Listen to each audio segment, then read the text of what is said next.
In the beginning of this video, वैसे तो ये वीडियो आईपीसीसी की 3 मंथ्स की स्ट्रैटेजी के लिए, लेकिन मैं ये जानता हूँ कि अभी रिजल्ट आया है क्योंकि तो बहुत लोग बड़ी डिप्रेस्ड सिचुएशन में भी होंगे and they must be looking for this video as well and at that point of time they must not be feeling very good as well.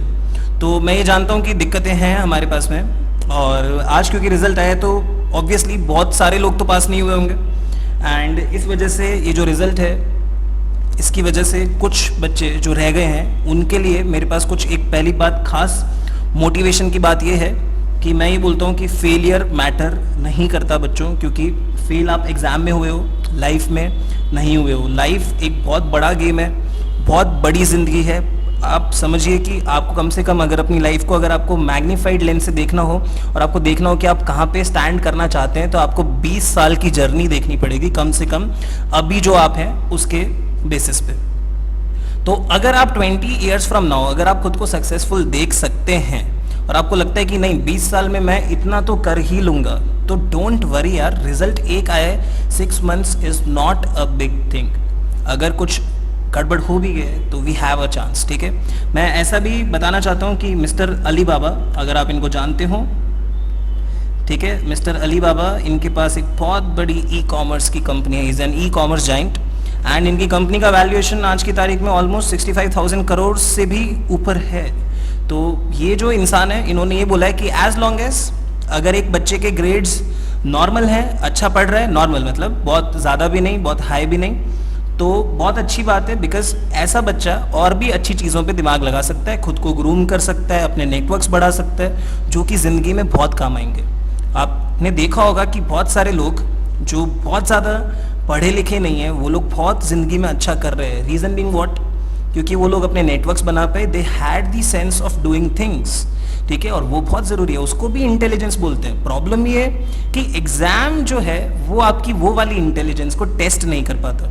तो आप ये मत समझिएगा कि आप कहीं भी कमज़ोर हैं, हो सकता है आपके अंदर वो इंटेलिजेंस ही बहुत हाई हो और आप लोग बहुत आगे निकलेंगे, ठीक है। तो हो सकता है आपके अंदर वो इंटेलिजेंस ही या कोई टैलेंट इतना हाई हो कि आप बहुत आगे जा सकते हो, लेकिन हमें डिग्री भी तो अचीव तो करनी है। तो क्योंकि हम लोगों ने सोच लिया एंड हम जानते हैं कि हम जो सोच चुके हैं वो हमें करना ही है, तो उसके लिए मैं आपके पास में लेके आया हूँ 3 मंथ्स स्ट्रैटेजी। अगर आप इसको फॉलो करेंगे तो मुझे लगता है शायद एडवांटेज होगा, और ये स्ट्रैटेजी केवल मेरे एक्सपीरियंसेस से, प्योरली माय एक्सपीरियंस। स्टार्ट करूँगा ग्रुप 1 से। ग्रुप 1 का फर्स्ट पेपर है अकाउंटिंग एंड अकाउंटिंग के पेपर में आई वुड सजेस्ट कि आप अमलगमेशन चाहें तो करें, अदरवाइज इसको फर्स्ट प्रायोरिटी पे मत करना, ठीक है। एग्जाम के अंदर क्या होता है, जितने भी क्वेश्चंस में बैलेंस शीट्स होती हैं, जितने भी क्वेश्चंस में बैलेंस शीट्स होती हैं, वो क्वेश्चंस करने में ऑफ कोर्स टाइम लगता है। वाई? बिकॉज क्वेश्चन को भी बार बार रीड करना पड़ता है और बार बार फिगर्स उठाने पड़ते हैं वहां से। तो अल्टीमेटली एग्जाम में जो भी क्वेश्चंस आप पहले अटेम्प्ट करें, वो उसमें बैलेंस शीट का केस अगर ना हो तो बेटर रहेगा, ठीक है। वो वाले क्वेश्चंस आपके जल्दी भी होंगे और आपको स्पीड अप कराने में हेल्प करेंगे। अकाउंटिंग स्टैंडर्ड्स के क्वेश्चन मैं बोलूंगा पहले करना, लेकिन प्रेजेंटेशन अच्छा रखना बच्चों। अकाउंटिंग स्टैंडर्ड्स के क्वेश्चंस इजी भी होते हैं और वेल स्कोरिंग क्वेश्चंस होते हैं। प्लस फर्स्ट क्वेश्चन तो आपका कंपलसरी, वो तो अकाउंटिंग स्टैंडर्ड से आएगा ही, एंड लास्ट क्वेश्चन के अंदर भी थोड़ा बहुत थ्योरी आता है। तो थोड़ी बहुत थ्योरी बेस अकाउंट्स की क्लियर रखना, जैसे कि हायर परचेज सिस्टम क्या होता है, जैसे कि छोटी मोटी थ्योरी है एनपीओ वगैरह की, ठीक है। इंश्योरेंस क्लेम्स के ऊपर थोड़ी बहुत थ्योरी मिलेगी आपको, तो वो सब तैयार रखना बच्चों। तो उनके ऊपर रेडी रहोगे तो मार्क्स आएंगे। सेकेंडली अकाउंटिंग स्टैंडर्ड्स के भी इसमें 1-2 क्वेश्चन आ सकते हैं, तो तैयार रहना। अमलगमेशन मैं मेरे टाइम पे नहीं पढ़ के गया था, रीजन बीइंग 16 मार्क्स का एक क्वेश्चन आता है, गारंटी नहीं है ग्रुप 1 में आएगा कि भी नहीं आएगा। इंटरनल रिकंस्ट्रक्शन में जरूर पढ़ के गया था because it is very easy as well, and 16 marks आप ऑप्शन में छोड़ सकते हैं, तो बाकी पेपर बहुत अच्छा कर पाओगे अगर आप इसको प्रिपेयर नहीं करते, because it is a significantly huge chapter. अगर किसी को अमलगमेशन बहुत अच्छा आता है और पार्टनरशिप पे ग्रिप कम है, तो वो पार्टनरशिप छोड़ सकता है, कंसिडरिंग दी सेम एस्पेक्ट की 16-16 की बात है। अगर किसी को एनपीओ खराब लगता है, अमलगमेशन पार्टनरशिप अच्छा लगता है, तो एनपीओ छोड़ सकता है। एक बड़ा चैप्टर छोड़ने का रिस्क आप ले सकते हैं, क्योंकि वो एक कैलकुलेटिव रिस्क है, दैट विल नॉट रिड्यूस और मार्क्स। ग्रुप 1 में अकाउंटिंग इतना स्कोरिंग है कि आपके लिए बूस्टर बनेगा, ग्रुप 1 पूरा क्लियर करवा सकता है अकेला accounts. Okay, second paper would be law, ethics and communication. Ethics and communication of course आपको पहले पढ़ लेने चाहिए, because it is very scoring, very restricted, no different questions. तो जितना हो उतना अच्छा लर्न करना और कीवर्ड्स पे फोकस करना। सेंटेंसेस पूरे पूरे याद करने की कोशिश ना करें, उससे दिक्कत हो सकती है। कीवर्ड्स पे ध्यान दें क्योंकि एग्जाम में कॉपी चेकिंग का मेथड है कीवर्ड्स वेरीफाई करना। ओके, उसके बाद जब आप लॉ पढ़ रहे हैं तो लॉ पढ़ते टाइम आप ध्यान रखें कि कंपनी लॉ में आपकी सॉलिड ग्रिप होनी चाहिए।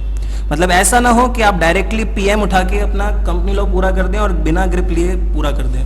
PM is very much essential क्योंकि क्वेश्चन किस तरह से थ्रो होता है और आंसर में कितने पॉइंट्स और कंक्लूजन्स देने होते हैं वो बहुत जरूरी है। जैसे मान लो मैं बोलूं मिस्टर मेहता के साथ में कोई केस हुआ और मिस्टर मेहता को अब क्या करना चाहिए, तो कई स्टूडेंट्स क्या करते हैं, प्रोविजन भी स्टेट कर देते हैं, कंक्लूजन भी स्टेट कर देते हैं, लेकिन ये नहीं बताते कि मिस्टर मेहता को करना क्या चाहिए। आप आंसर देख के एब्रप्टली नहीं निकल सकते। ये मेरा एडवाइस रहेगा थोड़ा कंपनी लॉ में, क्योंकि कंपनी लॉ में ऐसे ही क्वेश्चंस होते हैं कि क्या करना चाहिए मिस्टर एक्स को, मिस्टर वाई को, मिस्टर जेड को, which is very important. Please keep a note of it. Okay, again आपके जो जनरल लॉज है उसमें मैं बोलूंगा कि कॉन्ट्रैक्ट जो है उसको टूवर्ड्स द एंड पढ़िएगा क्योंकि बहुत बड़ा भी हो जाता है, लेंदी हो जाता है, एंड हो सकता है उसमें से क्वेश्चन उतने ज़्यादा वेटेज का ना आए, लेकिन बाकी चैप्टर्स आप ढंग से कर लेना। ठीक है, लॉ में मार्क्स अच्छे तब आएंगे जब आपका प्रेजेंटेशन एकदम प्रॉपर रहेगा, प्लस आपके जब की चीज़ें हाईलाइटेड होंगी, दिखेंगी एग्जामिनर को कि हाँ प्रॉपर फॉर्म में लिखी गई हैं, समझाई गई हैं। Considering the third paper which is cost and FM, I would say कि एफएम बहुत ज़्यादा स्कोरिंग है और एफएम को बहुत अच्छे से प्रिपेयर करना बहुत ज़रूरी है, जिसमें से वर्किंग कैपिटल मैनेजमेंट का क्वेश्चन पक्का आता है, कैपिटल बजटिंग का क्वेश्चन पक्का आता है। दीज आर सिंपल क्वेश्चंस, इनके बहुत मुश्किल नहीं आएंगे एग्जाम में, ध्यान रखना। कभी कभी कैपिटल बजटिंग का क्वेश्चन इतना लॉलीपॉप क्वेश्चन होता है कि बच्चे को मजा ही आ जाता है। ठीक है, मैं बोलूँगा रेशियोज एंड लेवरेजेस, ये बेहद सिंपल आसान चैप्टर बहुत सारे मार्क्स का आता है। एंड थ्योरी पढ़ना बहुत जरूरी है। थ्योरी कॉस्टिंग एफएम के पेपर में 32 मार्क्स की आएगी। अगर कोई रिपीट कर रहा है तो वो ये बात जरूर जानता होगा कि उसने कॉस्ट एफएम में चाहे थ्योरी नहीं पढ़ी हो, ठीक है, लेकिन फिर भी उसने थ्योरी एग्जाम में अटेम्प्ट जरूर की होगी 32 मार्क्स की, because theory takes less of time and it is more scoring. और जो लोग बोलते हैं मुझे कि सर थ्योरी में मार्क्स नहीं मिलते, मैं उनसे पूछना चाहता हूं कि आपने थ्योरी पढ़ी कितनी थी। अगर आप एब्रप्टली कुछ भी लिख के आओगे तो थोड़ी मार्क्स मिलेंगे, अच्छा लिख के आओगे you will get tremendous marks, मैं पक्का गारंटी दे रहा हूं। जो बच्चे एफएम अच्छा कर लेंगे और मान लो उनका कॉस्टिंग वीक है, जैसा कि सबका होता ही है जितना मुझे पता है, तो आपको मैं 6 चैप्टर्स बता दे रहा हूँ। इन 6 चैप्टर्स को पक्का पक्का प्रिपेयर कर जा रहा हूँ, उनकी थ्योरी भी पक्का पक्का प्रिपेयर कर जाना। You will score 30 marks in your costing. Only 6 chapters, these chapters are material, labour, overheads, material, labour, overheads, standard costing, marginal costing and budgetary control. इसके अलावा एक चैप्टर जो मुझे लगता है इस बार के अटेम्प्ट के लिए, आपके नवंबर 17 अटेम्प्ट के लिए बहुत इंपॉर्टेंट है, that is contract costing. In chapters में से आपको मेरे फर्स्ट 6 चैप्टर्स पक्का मिलेंगे, कंपलसरी क्वेश्चंस में भी इसके अंदर से बहुत कुछ आएगा, तो इसको बहुत अच्छे से प्रिपेयर करना। इसमें से बहुत सारे मार्क्स आते हैं, 30 मार्क्स, और इसकी थ्योरी पक्का अटेम्प्ट करिएगा क्योंकि इन्हीं में से आती है और बहुत ईजी भी होने वाली है, तो कुछ मुश्किलात नहीं होगी आपको। मैं आपसे बोलना चाहता हूँ कि ये पक्का पक्का टॉपिक्स तैयार रखना, इससे बहुत सारे मार्क्स आएंगे। Okay, coming on to the next, that is what sir, taxation. Okay sir, taxation ही तो एक ऐसा सब्जेक्ट है जो बहुत मुश्किल है, लेकिन इसके लिए भी मेरे पास आपके लिए बहुत अच्छी एडवाइस है। सबसे पहले आप अपना आईडीटी पोर्शन पूरा करेंगे which is very very easy. IDT portion पूरा करेंगे which is very easy, very very easy I would say, ठीक है। और इसमें पीएम पक्का कर लेना क्योंकि क्वेश्चन में बहुत ज्यादा वेरिएशंस नहीं आते। Talking about DT, PM is very important. आपके 70% questions would directly be on PM. कुछ चैप्टर्स ऐसे हैं जो बच्चे ध्यान नहीं देते और मैं कहना चाहूंगा कि वो क्वेश्चंस एग्जाम में मिल सकते हैं, जैसे कि TDS will come for at least 8 marks in your exam, that is guaranteed. मेरे को पक्का इंफॉर्मेशन है, पक्का क्लैरिटी है। बहुत सारे एग्जामिनर से मैंने डिस्कस किया, उन लोगों ने ये बोला है कि टीडीएस हम 8 मार्क्स के आसपास तो पूछेंगे ही 50 में से। सोचो ना, मतलब इतने से मार्क्स में इतना सारा मार्क्स केवल किसको दे रहे हैं, टीडीएस को। Set of carry forward important है, ये चैप्टर्स वो चैप्टर्स हैं जो आप छोड़ देते, ठीक है। And clubbing of income is also very important. तो ये चैप्टर्स जो बहुत सिंपल हैं, ईजी हैं, इनको गलती से भी छोड़ के मत जाना। Deductions chapter very important. Sir कुछ चैप्टर्स ऐसे हैं जैसे कि PGBP, profits and gains of business and profession, कुछ लोग सिर्फ इसको बोलते हैं बिजनेस एंड प्रोफेशन, तो हो सकता है उनको रिलेट हो पाए, ठीक है। पीजीबीपी कुछ चैप्टर एक और जैसे कि कैपिटल गेन। कैपिटल गेन के लिए मैं बोलूंगा कि अपनी आरटीपी खोलें और आरटीपी का क्वेश्चन जरूर करके जाना, क्योंकि बहुत बार ऐसा हुआ है, मेजर टाइम्स ऐसा हुआ है कि कैपिटल गेन का क्वेश्चन आपकी रीसेंट आरटीपी से ही आ गया, ठीक है। एक चैप्टर है सर सैलरी, और सैलरी चैप्टर से सिग्निफिकेंट पोर्शन एग्जाम में नहीं आता, लेकिन देयर आर सम एस्पेक्ट्स जो मैं बोलूंगा कि पक्का आप लोग पढ़ें, जैसे कि ग्रेचुइटी, और मैं बोलना चाहूंगा कि एक और जो है वो है house rent allowance and another is rent free accommodation. ये 3 टॉपिक्स आप पक्का पढ़ लेना, मतलब शुरुआत में इतना ही पढ़ें और टाइम मिलेगा तो और पढ़िएगा, क्योंकि टैक्स में क्या होता है, टाइम मिलना ही बहुत मुश्किल हो जाता है। सर पीजीबीपी को कैसे प्रिपेयर करें? पीजीबीपी को प्रिपेयर करने के लिए आप करना डायरेक्ट क्वेश्चंस। रीजन बिंग, आप बहुत सारे प्रोविजंस पढ़ेंगे तो बहुत सारे प्रोविजंस आपके एग्जाम में सारे के सारे टेस्टेबल नहीं है, तो जो भी टेस्टेबल हैं आपके पीएम में दिख जाएंगे आपको, और कितना डेप्थ तक टेस्टेबल है वो भी दिख जाएंगे। तो प्रोविजन पढ़ने से क्या होगा, अगर आप बार बार आप प्रोविजन पढ़ते रहेंगे तो आपको क्लैरिटी ऑफ एप्लीकेशन नहीं होगा, और क्लैरिटी ऑफ एप्लीकेशन अगर नहीं है तो बहुत इशू है।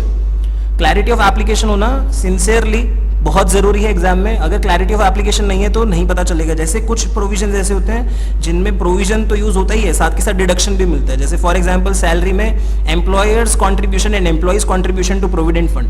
नाउ ये सैलरी का भी हिस्सा हुए और माइनस भी होना है कहाँ पे, डिडक्शन में जाके, तो ये मालूम ही नहीं चलेगा unless and until you are doing more and more of questions. तो क्वेश्चंस बहुत इंपॉर्टेंट रहेंगे। अगर आप पीजीबीपी में प्रोविजन पढ़ने में टाइम वेस्ट करेंगे तो आपको और ज्यादा दिक्कत होगी। डायरेक्ट क्वेश्चंस करेंगे तो दिमाग खुलेगा। अगर डायरेक्ट क्वेश्चन करने से कोई प्रोविजन नहीं समझ में आता, मतलब आपको क्लिक ही नहीं हो रहा कि क्या करना है, तो आप पीछे जाएं, प्रोविजन खोलें, प्रोविजन को समझें और देखें कि आपका एग्जाम रेलेवेंट एरिया कितना है। क्योंकि ऑलरेडी आप एक बार पढ़ चुके हैं या 2 बार पढ़ चुके हैं अपना टैक्स को, ठीक है, एटलीस्ट ट्यूशन पे तो एक बार कवर किया ही होगा 100%। तो इस वजह से क्या है, मैं चाहूंगा कि अब आप प्रोविजन बेस्ड ना हो करके जितना क्वेश्चन बेस्ड रहेंगे उतना अच्छा रहेगा, ठीक है। I would also want to talk about my scores that I scored 63 in this, ठीक है। और मेरा कॉस्टिंग एफएम में मैं जितना बता रहा हूँ मैं उतना ही पढ़ के गया था। To be very honest, I also got 63 in this, and accounts में मैं अमलगमेशन छोड़ के गया था, I got 68, and in law ethics and communication I got 56, ठीक है। और मैंने जितना बताया मैं उससे भी कम करके गया था, लेकिन मैं अब आपको बोल रहा हूँ क्योंकि मैंने एग्जामिशन छोड़ने का रिस्क ले लिया था, मैं बोलूँगा आपका आना चाहिए, तो मैं इसने आपको पूरा तरीके से बताया है, ठीक है। मैं बोल रहा हूं पहले क्या पढ़ें, क्योंकि क्या होता है हम लोग जब पहले कुछ चीजें स्टार्ट करते हैं और अगर आपने सही चीजें पहले पढ़ ली तो एटलीस्ट अगर टाइम नहीं बचा तो आपकी गलत चीजें ही छूटेंगी जो एग्जाम में कम टेस्टेबल है, या फिर टेस्टेबल होंगी भी तो भी वो बहुत टाइम कंज्यूमिंग होंगी और उनको छोड़ देने में भलाई है। लेकिन अगर आपने मान लो पहले वो चीजें स्टार्ट कर दी जो मैं बोल रहा हूँ कि बाद में करना या फिर मत करना, तो क्या होगा, आपकी कुछ ना कुछ वो चीजें छूट जाएंगी जो मैंने कहा था ऑन प्रायोरिटी करना। बात केवल प्रायोरिटी सेट करने की, क्योंकि कुछ ना कुछ बच्चों का छूट जाता है, सब बच्चे इक्विवेलेंट नहीं होते, सब बच्चे कोर्स को 3 बार रिवाइज नहीं कर पाते। तो केवल ये स्ट्रैटेजी उनके लिए काम की। मैं ऐसा नहीं बोल रहा आप छोड़ दो, मैं बोल रहा हूँ इवेंचुअली ऐसी सिचुएशंस आ जाती हैं कि अपने आप छोड़ना पड़ जाता है। अगर नहीं छोड़ना पड़ रहा तो क्यों नहीं पिकअप करो वापस से बचे हुए टॉपिक्स और उनको भी खत्म कर डालो। ओके, विद टैक्सेशन के पेपर में प्रोविजंस की क्लैरिटी ऑफ एप्लीकेशन, मतलब डीटी के अंदर खासकर ये करना। आप आईडीटी में तो आप ढंग से पढ़ लोगे तो चलेगा, ठीक है, लेकिन डीटी में आप खासकर प्रोविजन ओरिएंटेड ना होकर के क्वेश्चंस ओरिएंटेड ज्यादा रहना। अच्छा, कुछ थ्योरी क्वेश्चंस जो मैं चाहता हूं, और ये बहुत इंपॉर्टेंट है, वेरी इंपॉर्टेंट, ठीक है, ये एग्जाम में आ सकते हैं, ठीक है। कौन से सर थ्योरी क्वेश्चंस है, और मैं बोलूंगा इनके बाहर आप थ्योरी मत पढ़ के जाना, डीटी के अंदर चल जाएगा। First of all, there is difference between tax planning and tax evasion. ये हो सकता है एग्जाम में आपके पास में डिफरेंस पूछ के, हो सकता है 2-3 केसेस भी पूछ ले और बताने को कहे कि टैक्स प्लानिंग है या टैक्स इवेजन है। ये क्वेश्चन एग्जाम में आ सकता है। Second question, incomes which are taxable in the same previous year. ये क्वेश्चन एग्जाम में थ्योरी का आ सकता है, ठीक है। अनरियलाइज्ड रेंट, हाउस प्रॉपर्टी के अंदर है ये टॉपिक, इसके ऊपर एक थ्योरी क्वेश्चन आ सकता है। एक और क्वेश्चन मैं बोलना चाहता हूं, best judgement assessment when it is done. Return filing के जो आपके चैप्टर हैं उसके अंदर आपको केसेस मिल जाएंगे, 3-4 केसेस में ऐसा होता है कि हमें बेस्ट जजमेंट असेसमेंट भी करना पढ़ सकता है। मुझे लगता है कि ये 4 थ्योरी क्वेश्चंस बहुत इंपॉर्टेंट है आपके एग्जाम के लिए। डायरेक्ट टेक्स्ट में थ्योरी पढ़ना वैसे भी बहुत मुश्किल है, लेकिन मैं बोलूंगा अगर आप ये 4 क्वेश्चन करके जाएंगे you will be better of other people. आपको बहुत मजा आएगा और आपको लगेगा कि एग्जाम में एकदम हिट किए ये क्वेश्चंस, ये फेवरेट क्वेश्चंस है इंस्टीट्यूट के, तो ये बार बार आने का चांस है। ठीक है, इसके अलावा अगर आपको कोई भी डाउट हो और आपको लग रहा हो कि स्ट्रैटेजी में कुछ चेंजेस चाहिए या आपको नहीं समझ में आई कुछ बातें, तो आप मुझसे पूछ सकते हैं। एक और क्वेश्चन जो मैं सैलरी में पीछे जाके बताना चाहता हूँ, that is HRA versus RFA कि कौन सा बेनिफिशियल है। ऐसा क्वेश्चन एग्जाम में आ सकता है कि आप सजेस्ट करें कि HRA बेटर है या RFA बेटर है। प्लस बहुत सारे बच्चों के साथ में एक और प्रॉब्लम रहती है कि वो डायरेक्ट टेक्स्ट का या IDT का पेपर प्रेजेंट नहीं कर पाते, तो प्रेजेंटेशन टिप्स देना चाहता हूँ। Presentation tips for a tax paper क्या होने चाहिए। ठीक है, जब मेरे टाइम की बारी थी तब मैं पेपर को इस तरह से प्रेजेंट किया करता था कि मैं सबसे पहले ऐसा लिख दिया करता था, ठीक है, कंप्यूटेशन ऑफ इनकम, और अगर इनकम के साथ में टैक्स भी है तो income and tax, for mister this, for assessment year, पूरा लिख देना। ठीक है, सब कुछ लिखना बहुत जरूरी है, इसके हाफ मार्क्स होते हैं और अगर नहीं लिखेंगे तो कटेंगे। ठीक है, अच्छा, उसके बाद आप ऐसा कुछ पर्टिकुलर्स ड्रॉ कर लें और एक अमाउंट का कॉलम ड्रॉ कर लें। ठीक है, स्केल पेंसिल से करना अच्छे से अमाउंट। और एक और चीज क्या बना है यहाँ पे, वर्किंग नोट। ठीक है, now if I talk about a capital gain question, so what is in that, आप सबसे पहले क्या करते हो, सेल्स कंसिडरेशन लिखते हो। ठीक है, सेल्स कंसिडरेशन का अमाउंट लिख दिया आपने सीधे सीधे, वर्किंग नोट शायद इसमें रिक्वायर्ड नहीं होगा। फिर आपने क्या लिखा इसमें से, less indexed cost of acquisition. ठीक है, अब आप यहां पे क्या कर सकते हैं, यहां पे आप लगा सकते हैं क्या, वर्किंग नोट नंबर 1, और जैसे ही क्वेश्चन सॉल्व हो जाए, अब आपको पता है 2-3 लाइन का आंसर है यहां से, तो यहां पे आंसर आ गया, फिर आप लिखें वर्किंग नोट्स। अब क्या होगा, जब आप index cost of acquisition solve करेंगे और मान लो हो सकता है आपने गलती कर दी फेयर मार्केट वैल्यू उठाने में या इंडेक्सेशन उठाने में, तो अगर मान लो आपसे जरा सी भी गलती हो गई तो आपकी जितनी भी काटा पीटी होगी वो यही होगी।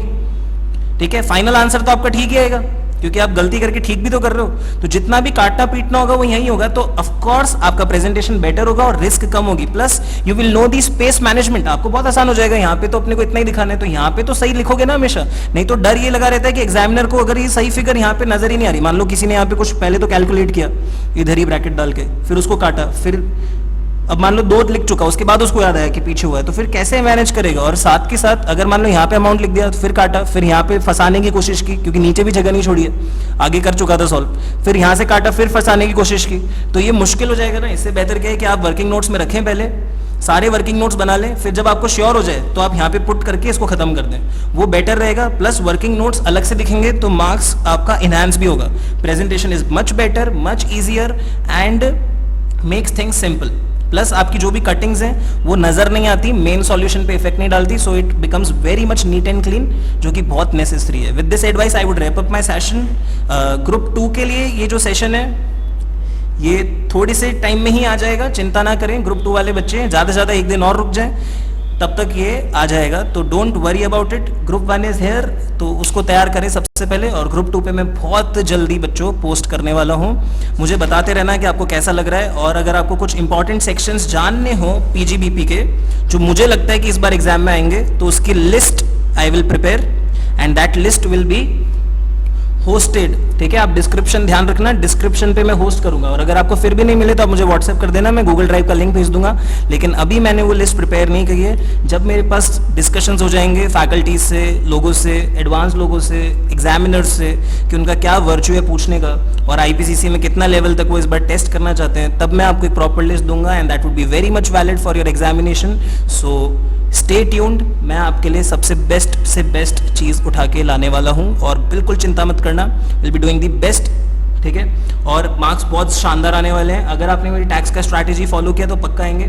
मैं आपको एक और चीज़ बता देना चाहता हूँ, इनफैक्ट कि मेरा कभी सीए फाइनल लेवल तक भी कभी टैक्स में 61 मार्क्स से नीचे नहीं आया। I am C S, ICW तीनों, और तीनों के अंदर मेरा कभी भी 61 मार्क्स से नीचे नहीं आया है टैक्सेशन में। That means what I am suggesting is something which I have implemented और बहुत ज़्यादा मार्क्स का फायदा हुआ है। ठीक है, कई लोग ऐसा सोचेंगे कि मैं फालतू की गलत एडवाइस दे रहा हूँ, क्योंकि उनको नहीं पता, उन्होंने पेपर नहीं दिया है। मैंने सारे पेपर्स दिए, आई नो कि कौन सी चीज़ें ज़्यादा पूछी जा रही हैं। मैं बस ये बोल रहा हूँ कि उन पे पहले पढ़ो, और उनको पहले पढ़ते पढ़ते ही टैक्स जितना बड़ा सब्जेक्ट तो खत्म ही हो जाता है, पेपर आ भी जाता है, तो कम से कम सही तो पढ़ के गए होगे ना at least. Okay, so that's it, that's what I want to say. ठीक है, और एक और चैप्टर हाँ मैं बोलना चाहता हूँ, assessment of individuals. Assessment of individuals, इसको बहुत अच्छे से पढ़ के जाना, इसके सारे क्वेश्चंस कर जाना। इसमें आपके सैलरी के भी कुछ बेसिक्स क्लियर हो जाएंगे अगर आपको डाउट रहेगा तो, और केवल सैलरी के वही सेक्शन पूछना जो इसमें से, केवल वही पढ़ना जो इसमें से पूछे गए हो। असेसमेंट ऑफ इंडिविजुअल्स नाम के चैप्टर में पूछे गए हो, जहाँ पे scope of total income, calculation of total income निकालना होता है ना, टोटल इनकम का कैलकुलेशन वहां पे। ठीक है, हाउस प्रॉपर्टी को ढंग से करके जाएंगे, ये ध्यान रखना। House property should be prepared well. मुझे लग रहा है इस बार 8 मार्क्स का क्वेश्चन हाउस प्रॉपर्टी पे आपके पेपर में आ सकता है, तो हाउस प्रॉपर्टी को अच्छे से पढ़ के जाना। अनरियलाइज रेंट की थ्योरी तो हाउस प्रॉपर्टी से पढ़नी है ही। ठीक है, सो that's the case. Okay, residential status वगैरह जो बेसिक चैप्टर्स हैं उनको भी पढ़ना रहेगा, लेकिन सबसे पहले जो मैंने बताया इस तरह से प्रिपेयर करना, you will have a major idea with ease, और आपको क्वेश्चन सॉल्व होने लग जाएंगे। प्लस अगर एग्जाम में अगर आपको डाउट हो पीजीबीपी जैसे क्वेश्चन में कि सर क्या ऐड करें और क्या लेस करें, तो आप ये समझो, आप मान लो सब कुछ अगर ऐड कर देते हो तो भी आधी चीजें तो सही होंगी, क्योंकि एक दो प्रोविजन तो अपन को क्लिक रहता ही है। जैसे डेप्रिसिएशन हर कोई सही करता है, तो 2 मार्क्स तो उसी का होता है। ठीक है, फिर सेक्शन 35 है, वो भी बच्चे सही कर लेते हैं। 35 AD स्पेसिफाइड बिजनेस का, वो भी ठीक कर लेते हैं। ठीक है, तो ये 2-3 टॉपिक्स तो ऐसे हैं जो हर पीजीबीपी के क्वेश्चन में या फिर हर स्कोप टोटल इनकम का जो कैलकुलेशन है उसके अंदर होता ही होता है। तो ये 2-3 चीजें सही कर दोगे तो आपके 4 मार्क्स तो यहीं पे हाथ में आ गए, अगर 10 मार्क्स का क्वेश्चन है तो। और अगर 16 मार्क्स का क्वेश्चन है तो almost you will get 6 marks in hand. बाकी जो आपको क्लियर नहीं हो रहा उसको एड लेस डायरेक्टली मैनेज कर लो अपनी बुद्धि से, कि सबको या तो सबको ऐड कर दो, तो कम से कम आधे तो ठीक होने का चांस रहेगा, तो at least you will have something in hand. तो इस क्वेश्चन को नहीं छोड़ना चाहिए, because it can be done. अगर कम बुद्धि से भी करा हो तो भी कुछ सेक्शंस को बहुत ढंग से पढ़ के जाओ तो at least you will have the confidence to attempt it. Okay, so that's the case, and मैं उम्मीद करता हूँ कि बहुत अच्छा रहेगा। ग्रुप 2 पे बहुत जल्दी लेके आऊँगा डिस्कशन, इसको पढ़ना स्टार्ट कर दो तब तक। ठीक है, एंड ग्रुप 2 का डिस्कशन इन पंप है। Okay, thank you guys, thank you very much, have a nice day, Tata. And जो बच्चों का रिजल्ट अभी खराब है वो टेंशन बिल्कुल ना ले, मैं उनके साथ हूँ।